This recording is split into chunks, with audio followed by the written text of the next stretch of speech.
अब जरा देखो एक्सरसाइज 5.1 में हमने कहाँ तक कराया था, क्वेश्चन नंबर 3 चल रहा था ना। क्वेश्चन नंबर 3 का कौन सा 2 हो चुके थे, क्वेश्चन नंबर 3 का 2 तक हो चुका था, 3 नंबर क्वेश्चन करने। अच्छा तीसरा नंबर क्वेश्चन देखो क्या दे रखा है, बातें नहीं करनी है, 5.2 तब तक कंप्लीट कर डालो। क्वेश्चन नंबर 3 क्या दे रखा है, 1/3 दिया है, कॉमा में 5/3 है, उसके बाद कॉमा में कितना दे रखा है 9/3, कितना दिया है 9/3, और उसके बाद कितना दे रखा है 13/3 दे रखा है, यही दिए। अब जरा देखो हल करने के लिए हमने कुछ चीज़ें बता रखी थी, क्या क्या बताया था हमने, कौन सी चीज़ें बताई थी, हमने बताया था कि जब इसको हल करते हैं तो हमें सवाल के अंदर बताया गया केवल हमें क्या लिखना है, हमें केवल प्रथम पद और सारवांतर लिखना है, यानी कि ए का मान लिखना है और डी का मान लिखना है। अच्छा ए का मान लिखने के लिए ए का मान बताओगे कितना है 1/3। अच्छा डी का मान कैसे निकालते हैं, पहले d1 निकाल देते हैं, कैसे निकालते हैं a2 माइनस a1 कर देते हैं। a2 का मान पीछे वाला पद कितना है 5/3, माइनस कितना करना है a1 करना है, कितना मान है 1/3। क्या करेंगे हल करने के लिए लासा निकालते हैं, लासा क्या होगा, जब हर पहले से ही बराबर है तो लासा निकालेंगे तो कितना वही आ जाएगा, लासा निकालने की जरूरत ही नहीं है, तो ऊपर वाला सीधा सीधा ऐसे ही माइनस हो जाएगा, तो 5 से 1 चला जाएगा, कितना निकलेगा 4/3 निकल आएगा, कितना निकलेगा 4/3 निकल आएगा। अच्छा अब यही चीज़ दूसरे में बताओ, हम क्या करते हैं 2 बार निकालते हैं ना, तो d1 हो गया, तो d2 बताओ कैसे निकालते हैं, a3 माइनस a2 कर देते हैं, क्या करेंगे a3 माइनस a2 कर देते हैं। क्या हम बता सकते हैं a3 का मान कितना है हमारा, a1 हो गया, ये a2 हो गया, और ये क्या होता है a3 होता है। a3 का मान कितना है हमारा 9/3 है, कितना है 9/3 है, माइनस का कितना आ जाएगा 5/3, कितना आ जाएगा 5/3 आ जाएगा। क्या हर बराबर है, क्या हर बराबर है, तो हम बता सकते हैं हर बराबर है, तो बटे में कितना आ जाएगा 3 आ जाएगा, ऊपर वाला ऐसे ही घट जाएगा, 9 से 5 जाएगा, कितना बचेगा, कितना निकल आएगा 4/3, कितना निकल आएगा 4/3 निकल आएगा, कितना आ जाएगा। यानी कि हम बता सकते हैं यहाँ तक अगर इतना आ रहा है तो हम बता सकते हैं कि हमारा जो सारवंतर है, हमारा जो सारवंतर आ रहा है, यानी कि जो हमारा डी का मान है वो कितना है, दोनों ही कंडीशन में देखो, जो हमारा d1 है और जो d2 है दोनों का मान ही कितना है 4/3 है, कितना है 4/3 है, तो हम बता सकते हैं सारवंतर हमारा डी का मान भी कितना है 4/3 है। हो गया सवाल, इतना ही कहा गया था, इतना ही कहा गया, यानी कि हमें क्या पता करना है, हमें ए का मान पता करना है और डी का मान निकालना है, और यही तरीका पूरा बता रखा था। ठीक, यही काम चौथे सवाल में भी करना है। इसका तीसरे का चौथा सवाल देखो क्या है, तीसरे का चौथा सवाल क्या दे रखा है, एक श्रेणी दी गई है, एक श्रृंखला दी गई है, जो इसमें क्या है 0.6 है, उसके बाद कितना है 1.7 है, उसके बाद क्या है 2.8 है, और उसके बाद कितना दिया गया है 2.8 के बाद दिया गया है, कितना दिया है 3.9 दिया है, कितना दिया है 3.9 दिया है, 3.9 दिया है, और ये ऐसे ही चलती जा रही है, ये सीरीज़ ऐसे ही चलती जा रही है ऐसे। अब हमें क्या करना है, इसमें भी हमें ए का मान बताना और डी का मान बताना है। क्या ए का मान बता सकते हो, क्या ए का मान बता सकते हो कितना है 0.6, कितना है ए का मान 0.6।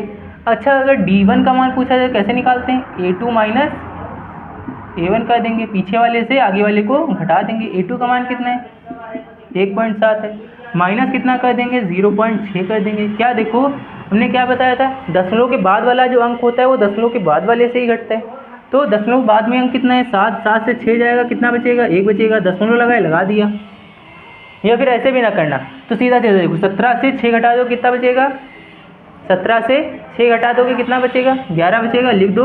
और पीछे से देखो कितने अंक पहले दशमलव लगा था, 1 अंक पहले, पीछे से 1 अंक पहले दशमलव लगा दोगे, आ जाएगा, हो गया।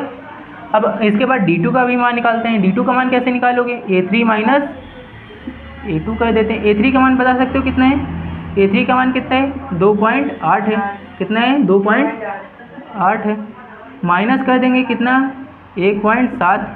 याद रखना दशमलव के बाद वाले अंक दशमलव के बाद वाले से ही घटेंगे। ठीक, अब जरा देखो 28 से 17 घटा दोगे कितना बचेगा, या फिर 8 से 7 गया कितना बचा 1 बचा, 2 से 1 गया कितना बचा 1 बचा, पीछे से 1 अंक पहले दशमलव है लगा दिया, हो गया। यानी कि हम बता सकते हैं d1 और d2 दोनों का ही मान कितना है 1.1 है, कितना है 1.1 है। यानी कि हमारा जो सारवंतर आएगा, जो हमारा डिफरेंशिएशन आएगा वो कितना आएगा, यानी कि d का जो मान आ रहा है वो कितना आ रहा है 1.1 आ रहा है। क्लियर है इतना। इतना कॉन्सेप्ट समझ में है। अब इसके बाद 3 नंबर का हो गया, अब इसके बाद 4 नंबर से स्टार्ट करते हैं। तुम लोग करते रहो तब तक, करते रहो तब तक। अब जरा देखो, दिया गया है निम्नलिखित में से कौन कौन एपी। पहली चीज़ हमको क्या करनी है, पहले हमको ये बताना है ये समांतर श्रेणी है या नहीं है। पहले क्या बताना है, पहले बताना है कि ये समांतर श्रेणी है या फिर नहीं है। दूसरी चीज़ कही गई है यदि कोई एपी है तो इसका सर्वांतर ज्ञात करो। सर्वांतर तो हमको निकालना ही पड़ेगा, चाहे वो एपी हो या फिर ना हो, इसके कोई मतलब ही नहीं बचा, क्योंकि हम बिना ये सर्वांतर को निकाले यही नहीं बता सकते कि वो समांतर श्रेणी है या नहीं है। बिना उसके तो हम बता ही नहीं सकते। सर्वांतर श्रेणी, समांतर श्रेणी हमारी कब होती है, जब हमारा जो सर्वांतर आया हो, पदों के बीच का जो अंतर आया हो हर जगह क्या हो, बराबर हो। आगे बोला गया है और इनके 3 और पद ज्ञात करने, मतलब जब अगर हो तो आगे के 3 पता करना है, वरना फिर नहीं पता करना है। जैसे यही सवाल दिया गया 2, 4, 8, 16, तो इसमें बता सकते हो ए का मान कितना है, ए का मान कितना है, पहला पद कितना है, 2 है। अच्छा, इसमें हमारा हम क्या करेंगे, सर्वांतर निकालने के लिए D1 का मान निकालना हो, क्या कर देते हैं, A2 माइनस A1 कर देंगे। क्या A2 का मान बता सकते हो कितना है, 4 है। A1 का मान कितना है, 2 है। कितना निकलेगा, 2 निकल के आएगा। अगर हम D2 की बात करें, D2 की बात ऐसे ही करें, क्या कर देते हैं, A3 माइनस A2 कर देते हैं। क्या कर देते हैं, A3 माइनस A2 कर देते हैं। A3 का मान बताओगे कितना है, 8 है। A2 का मान कितना है, 4 दिया गया। क्या हम बता सकते हैं, 8 से 4 जाते ही 4 बचेगा। क्या बताओ यहाँ पे D1 और D2 का मान बराबर है, नहीं है। क्या D1 और D2 का मान बराबर नहीं है। अब जब D1 और D2 का मान बराबर नहीं है तो क्या ये AP है, तो क्या यह AP है, नहीं है। तो लिख दोगे क्या, अतः यह AP नहीं है, अतः यह AP नहीं है, या फिर लिख देना अतः यह समांतर श्रेणी नहीं है, अतः यह AP नहीं है। हो गया, इतना कॉन्सेप्ट क्लियर हो गया, समझ में आया। अब दूसरा क्वेश्चन भी देखो ऐसे ही दिया है। दूसरे क्वेश्चन में बताओ क्या दिया गया है। दूसरे क्वेश्चन में संख्याएं दी गई हैं 2, 5/2, 3, फिर 7/2। कितना दिया है, 2 दिया है। उसके बाद 5/2 दिया है, उसके बाद 3 दिया है, और उसके बाद कितना दिया गया है, 7/2 दिया है। अब इसको बताना है क्या ये AP है या नहीं। तो हम क्या करेंगे, पहले पता करेंगे क्या ये AP है। AP कब होगी, जब पदों के बीच का अंतर जो आ रहा हो वो क्या आ रहा हो, बराबर आ रहा हो, समान आ रहा हो, इक्वल आ रहा हो। लेकिन अगर वो बराबर आ गया तो हमको उसके आगे के भी 3 पद पता करने हैं। क्या करने हैं, दिया गया है 7/2 तक, अब आगे 3 और पद लिखने हैं। ये पहला पद हो गया, ये दूसरा, ये तीसरा, ये चौथा हो गया। मतलब हमको 5वां पद भी लिखना पड़ेगा, 6ठा पद भी लिखना पड़ेगा और 7वां पद भी लिखना पड़ेगा। लेकिन कब, जब वो AP हो, वरना नहीं लिखने, ठीक। अब जरा देखो हमें क्या दे रखा है, हमें A का मान दिया गया है, कितना दिया है, 2 दिया है। क्या D1 का मान निकालेंगे, कैसे निकालेंगे, A2 माइनस A1 कर देते हैं, पीछे वाले पद से आगे वाले को माइनस कर देते हैं। क्या A2 का मान 5/2 है, माइनस A1 का मान क्या हमारा 2 दिया गया है। हम क्या करते हैं, हल करते टाइम इसका इससे एलसीएम निकाल देते हैं या फिर गुणा कर देते हैं। 2 का गुणा करोगे कितना आ जाएगा, 4 आ जाएगा। कितना आ जाएगा, 4 आ जाएगा। तो 5 माइनस में 4/2 हो जाएगा पूरे के, यानी कि D1 का मान कितना निकलेगा, 1/2 निकलेगा। कितना निकलेगा, 1/2 हो गया। अब D2 का मान पता करने, D2 का मान पता करना है। क्या कर देते हैं, A3 माइनस A2 कर देंगे। क्या A3 का मान बता सकते हो कितना है, 3 है। माइनस में A2 का मान कितना है, 5/2 है। फिर से वही काम, ये हमारा भिन्न में दे रखा है, ये हमारा फ्रैक्शन में दे रखा है, लेकिन ये साधारण संख्या के रूप में दे रखा है। क्या करना है, हमें इसका लासा निकालना होगा, एलसीएम निकालना होगा। गुणा करेंगे इससे, 3 दूनी कितना हो जाएगा, 6 हो जाएगा। माइनस में कितना है, 5 है, और बटे में कितना है, 2। क्या 6 से 5 जाते ही कितना आ जाएगा, 1/2 आ जाएगा। क्या 1/2 आ जाएगा, कितना आ जाएगा। अब ज़रा एक चीज़ बताओ, हमारा जो D1 और D2 का मान है, D1 का मान भी 1/2 और D2 का मान भी कितना है, 1/2। क्या हमारा दोनों में ही D1 और D2 का मान बराबर है, इक्वल है। क्या D1 और D2 दोनों का ही मान कितना है, दोनों का ही मान 1/2 है। क्या ये यानी कि हम बता सकते हैं इसका सार्वंतर कितना है, यानी कि हम बता सकते हैं इसका सार्वंतर कितना है, बता सकते हैं कि नहीं। इसका सार्वंतर कितना है, यानी कि D का मान कितना है, 1/2 है। क्लियर है, कितना है, 1/2 है। ये सारी चीज़ें क्लियर हो गई। दूसरी चीज़ अगर पूछ दी जाए, अब कहा क्या गया, इनके 3 और पद लिखने। कितने, 3 और पद लिखने। मतलब हमें कितने पद दे रखे हैं, पहला दिया है, दूसरा दिया है, तीसरा दिया है, चौथा दिया है। मतलब हमको कौन कौन सा बताना है, हमें 5वां पद बताना है, हमें 6ठा पद बताना है, और कौन सा, हमें 7वां पद बताना है। अच्छा, 5वें पद को व्यापक रूप में क्या लिख देते हैं, जितना कहा जाता है उससे 1 कम। क्या लिखेंगे, A+ का 4D। क्या A का मान हमको पता है कितना है, 2 है, प्लस में 4 और डी का मान पता है कितना है, 1/2 है। डी का मान अभी निकाला 1/2 है। क्या कैंसिल हो जाएगा, 2 से 4 काटोगे 2 आ जाएगा, 2 में 2 जोड़ते ही कितना आ जाएगा, 4 आ जाएगा। क्या पाँचवा पद 4 आ गया, क्या पाँचवा पद 4 आ जाएगा। अब तुम छठे पद को बात करो तो क्या लिखोगे व्यापक रूप में, a प्लस का 5d, जितना कहा जाता है उससे 1 कम का। अब a का मान कितना है, a का मान हमारा 2 है, प्लस में 5 गुणा में d का मान कितना है, 1/2 है। क्या गुणा सामने सामने होता है, क्या गुणा सामने सामने होता है, तो यहाँ पे कितना आ जाएगा, 2 + 5/2 आ जाएगा। क्या करते हैं, ये साधारण संख्या के रूप में, ये भिन्न के रूप में, क्या करना होगा हमको, लासा निकालते हैं। काटते कब हैं, काटते गुणा में, जब देखो यहाँ पे गुणा का चिन्ह लगा था तब काटा था।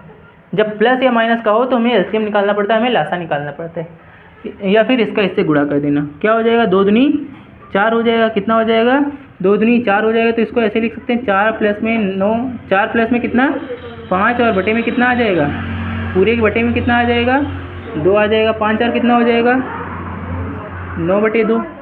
क्या छठा पद आ जाएगा, हो गया। अब सातवां पद निकालना है, अब हमें सातवां पद निकालना है। सातवें पद को व्यापक रूप में क्या लिखेंगे, a प्लस का 6d लिखेंगे, a प्लस का 6d लिखेंगे। क्या a का मान हमारा 2 दे रखा है, प्लस में 6 गुणा में d का मान कितना दिया, 1/2 दे रखा है। क्या इससे इसका कैंसिल कर देंगे, 2 दिए कितना हो जाएगा, 6 हो जाएगा। तो 5 3 और 2 जुड़ के कितना हो जाएगा, 5 हो जाएगा। मतलब हमारा पाँचवा पद 4 आ गया, छठा पद कितना आ जाएगा, 9/2, और सातवां पद कितना आ जाएगा, 5 आ जाएगा। सारे क्लियर हुए, हो गया।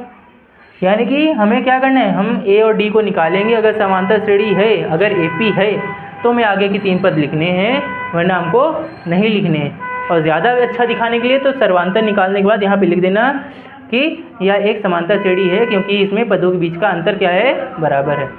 ठीक, समझ में आया। सवाल जब समझ में आ जाए तो बोर्ड से देखने के बजाय अपने पास से सवाल लिखो और खुद से कर लो। जब ना समझ में आए तो हाँ बोर्ड पर से करना ठीक है, लेकिन जब समझ में आ जाए अच्छे से कॉन्सेप्ट तो बार बार बोर्ड पे देखने की जरूरत नहीं पड़नी चाहिए, हो जाएगा।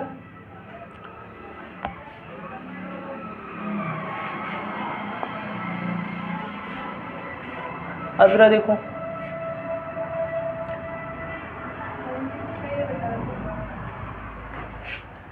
कौन सा बताना है, ज़रा बताओ।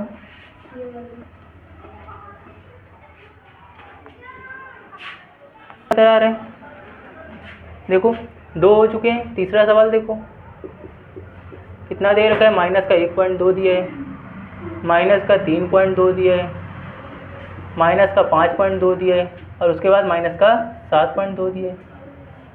इस तरह से चल रहा है, इस तरह से चल रहा है, यही दिए। अब ज़रा देखो, हमें किसका किसका मान पता है। क्या हमें a का मान पता है कितना है, माइनस का 1.2 है। क्या d1 का मान निकाल सकते हैं, कैसे निकालेंगे, a2 माइनस a1 कर देंगे।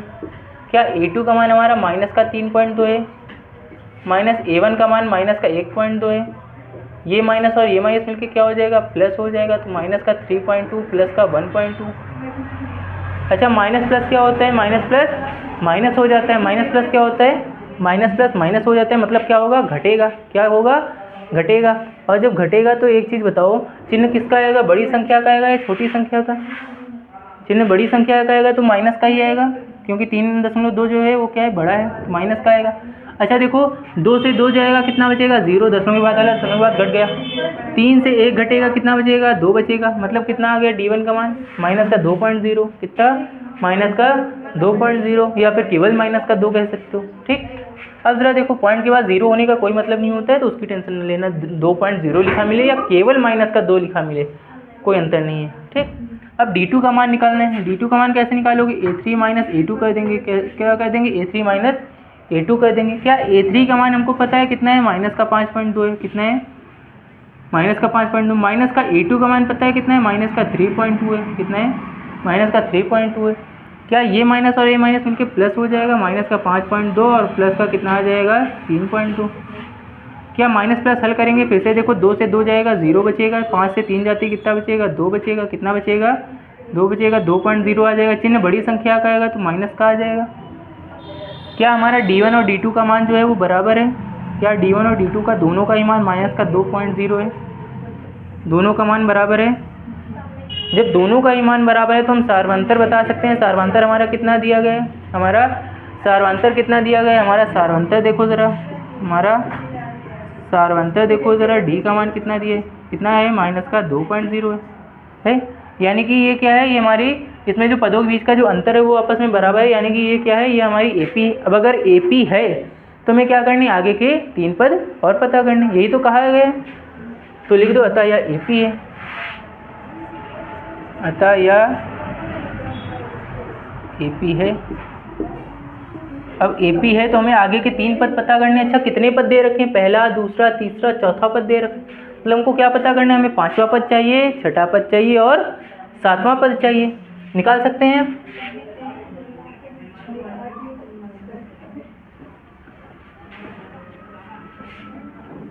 देखो जरा कॉन्सेप्ट पे फोकस करना बस।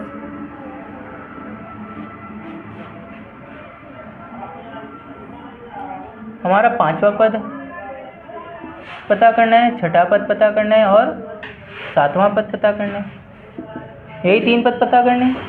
अच्छा 5वें पद को व्यापक रूप में क्या लिखेंगे, a प्लस का 4d लिखेंगे। क्या लिखेंगे, a प्लस का 4d लिखेंगे। अच्छा a प्लस 4d लिख रहे हैं तो a का मान हमको पता है कितना है, माइनस का 1.2 है। कितना है, माइनस का 1.2, प्लस में 4 गुणा में d का मान कितना निकल के है, माइनस का 2.0 निकला हुआ है।